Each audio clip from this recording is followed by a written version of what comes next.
Good morning students. आज की 9वीं कक्षा की सामाजिक अध्ययन के भूगोल के पाठ नंबर 2 में आपका स्वागत है। स्टूडेंट्स, जैसे कि आपको पता है कि कल हमने इस पाठ के फर्स्ट पार्ट में कुछ टिप्पणियां की थी, कुछ जरूरी जो परिभाषाएं थी वो की थी, कुछ अंतर थे वो किए थे। आज का हमारा इसका प्रश्न नंबर अभ्यास 4 है। 4 से शुरू करते हैं, कल 3 तक हो चुके थे। प्रश्न नंबर 4 अभ्यास का हमारा है, हिमालय का निर्माण कैसे हुआ।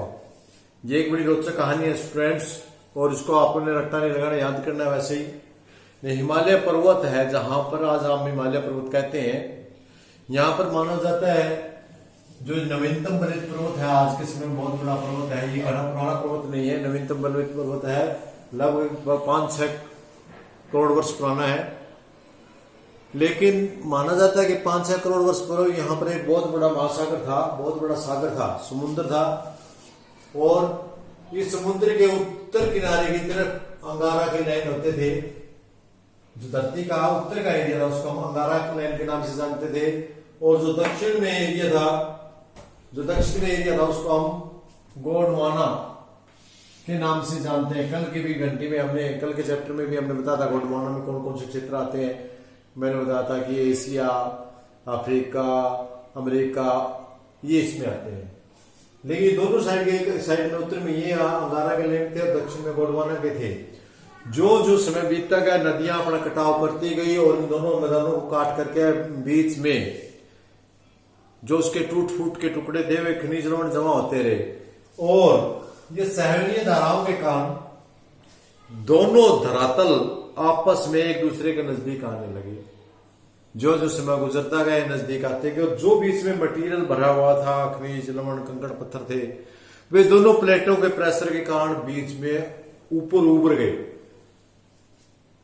पहले तो वहां समुद्र था, लेकिन वो पिचकने के कारण वो क्षेत्र बीच का जहां पर समुद्र था वो पर्वत के रूप में, पहाड़ों के रूप में बहुत सारा का सारा जो निज का खनिज अंदर के जो बाहर उभर गए और असाध्य चट्टानों का रूप ले लिया, जो लंबे ऊंचे चौड़े हो गए। उसी को हमने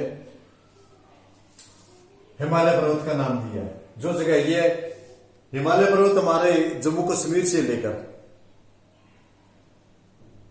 अरुणाचल प्रदेश तक लंबाई में बिखरे हुए हैं। इस प्रकार हिमालय के निर्माण की कहानी थी। हिमालय का निर्माण कैसे हुआ, सबसे रोचक कहानी थी कि जहां पर आज इतना बड़ा पहाड़ है वहां पर एक बहुत बड़ा समुद्र आया, जिसका नाम टेथित सागर के नाम से हम जानते थे। दोनों साइड में, एक साइड में इसके उत्तर में अंगारा लैंड और दक्षिण में गोंडवाना लैंड। इन दोनों तरफ की प्लेटों के नजदीक आने के कारण जो बीच का मटेरियल था वो ऊपर निकल आया और पर्वत का रूप धारण कर लिया और स्वादिष्ट का रूप धारण कर लिया। इस प्रकार हिमालय संरचना हुई, बड़ा रोचक था। इसके बाद प्रश्न नंबर 5 पर चलते हैं। भारत के प्रमुख भूभाग कौन कौन से हैं और हिमालय तथा प्रायद्वीप पठार के उच्चावच में क्या अंतर है। देखिए, सबसे पहले हमारे प्रश्न को समझते हैं। भारत के प्रमुख भूभाग यानी भारत में कितने प्रकार की भूमि है, किस प्रकार के भूभाग है। सामान्यतः भारत में 6 प्रकार के भूभाग पाए जाते हैं।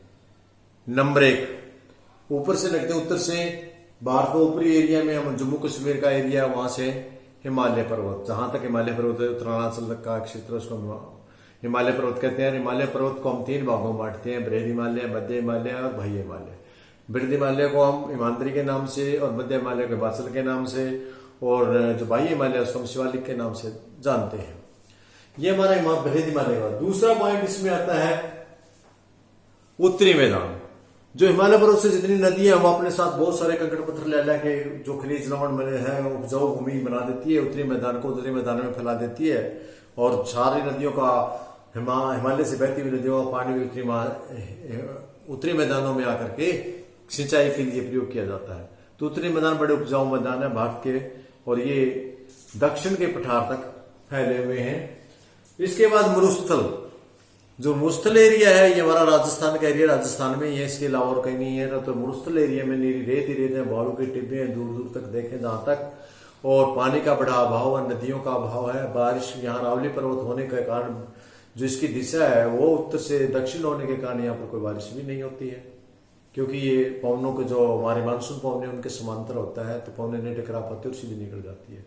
जो पूरा खुश्क एरिया है तेज हवाएं चलती हैं, आंधी चलती है कि आंधी और तेज हवा चलने के कारण जो टिप्पे हैं एक स्थान से दूसरे स्थान पर अपना स्थान बदलते रहते हैं।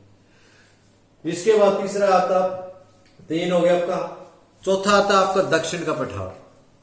दक्षिण का पठार में प्रायद्वीप जो हमारा उत्तरी मैदान के दक्षिण से लेके नीचे तमिलनाडु तक नीलगिरी पर्वत तक का जो एरिया है वो सारा का सारा हमारा दक्षिण पठार के अंदर आता है। और इसकी ऊंचाई है वो लगभग 600 से 900 मीटर ऊंचे है, ये ज्यादा ऊंचे नहीं है।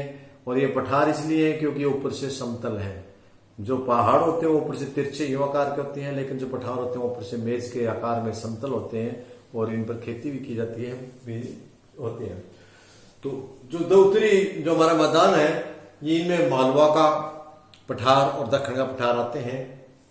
इनके ऊपर कृष्णा, गोदावरी, नर्मदा, ताप्ती ये महानदियां बहती रहती हैं। इसके बाद जो अगला पॉइंट है वो आपका तटीय मैदान। तटीय मैदान दोनों तटों के साथ साथ पूर्वी और पश्चिमी घाट के साथ दोनों तट हैं जो बड़े उपजाऊ हैं, क्योंकि यहाँ पर आके अपनी नदियां अपने मुहाने बना लेती हैं, नदियां आके समुद्र में गिरती हैं और उस समय इनकी गति धीमी हो जाती है और प्राणी है वो उससे फसल के काम भी हो जाता है। तो ये बड़े उपजाऊ मैदान है। और ये दक्षिण पठार है, उस पठार के दोनों तरफ उत्तर में भी और दक्षिण में भी नीचे तक कन्याकुमारी तक फैले हुए हैं।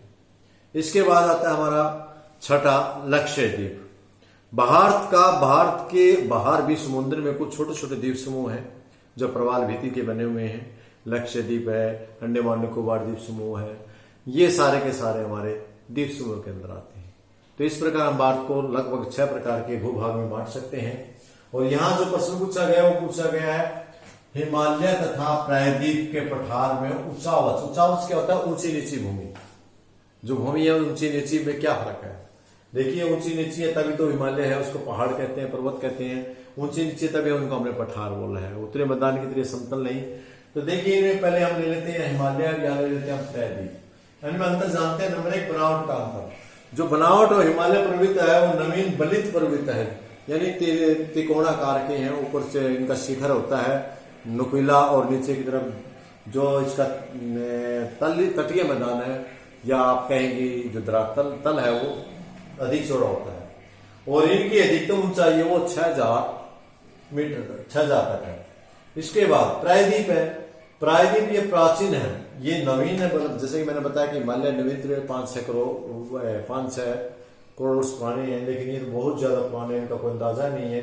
और ये है लगभग 600 से 900 मीटर तक ऊंचे हैं और ये ऊपर से समतल हैं और इनमें बहुत सारी नदियां भी बह रही हैं।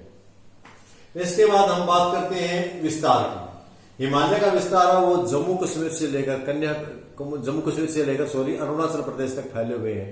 और मैंने पहले बताया था कि हिमालय पर्वत 3 रूपों में फैले हुए हैं। जो ऊपरी हिमालय है उसको हम हिमाद्री के नाम से जानते हैं, जो मध्य हिमालय उसका नाम हिमाचल के नाम से जानते हैं, और जो इसके नीचे का हिस्सा है उसको हम शिवालिक के नाम से जानते हैं। जबकि दूसरी ओर जो प्रायद्वीप पठार है उनका उत्तरी मैदान का दक्षिण से शुरू होते हैं और नीचे नीलगिरी पहाड़ तक चले जाते हैं।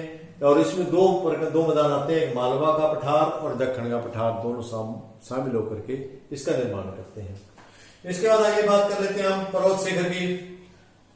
जो पर्वतों के शिखर है वो बहुत ऊंचे ऊंचे शिखर है, उनके शिखर होते हैं। जैसे माउंट एवरेस्ट है 8848 मीटर ऊंचा है, इसका कंचनजंगा है, धौलगिरी है, नंदागिरी है, इस प्रकार इसके शिखर हैं।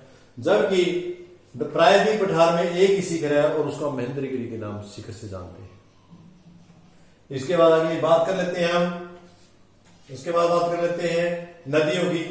जो नदियां हैं हमारी, जो हिमालय पर नदियां वो गंगा, यमुना, ब्रह्मपुत्र, सिंधु आदि नदियां सदा नीरा नदियां हैं, सदा पानी बहने वाली नदियां बहती रहती हैं, क्योंकि हिमाद्री से आती है, हिमालय से बर्फ पिघल करके सारा साल चलती रहती हैं। जबकि दूसरी ओर जो हमारा प्रायद्वीप के पठार है इनमें गोदावरी, कृष्णा, कावेरी, ताप्ती, नर्मदा नदियां बहती हैं, लेकिन ये सारा साल सदा नीरा नहीं है, सारे साल नहीं बहती, बारिश के समय में बहती हैं, बाकी समय में सूख जाती हैं। इसके अगला पॉइंट कर लेते हैं हम बर्फ है। इसका हिमालय के जो पहाड़ है वो बर्फ से हमेशा ढके रहते हैं। हिमालय की जो चोटियां हैं, ऊंची ऊंची चोटियां पर हिमालय सदा पानी बर्फ से ढके हुए होते हैं, और इसलिए यहाँ पर जो नदियां हैं वो सदा नीरा नदियां हैं।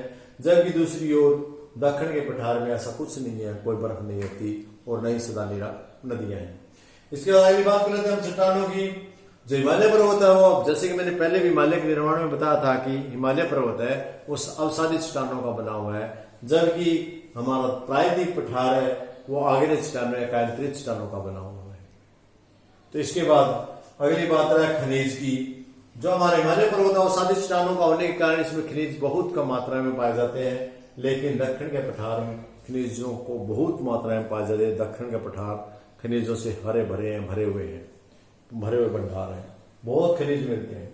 तो स्टूडेंट, इस प्रकार मैंने आपको एक प्रश्न बताया, आपको 6 भूभागों के बारे में डिटेल से जानकारी दी और उनमें 2 को आपका प्रायद्वीप और हिमालय के बारे में भी, दक्षिण के पठार के बारे में अंतर बताया। तो स्टूडेंट्स, आपको फिर निर्देश है कि एक बार बुक जरूर पढ़ लेना और उसके बाद वीडियो देखना, आपको आराम से समझ में आ जाएगा। और इन शब्दों के साथ इस पाठ का समापन, मैंने इस पाठ को 2 भागों में किया है, आप अच्छे से इसको कर लेना। कल फिर मिलते हैं नए पाठ और नए क्लास के साथ, तब तक के लिए धन्यवाद।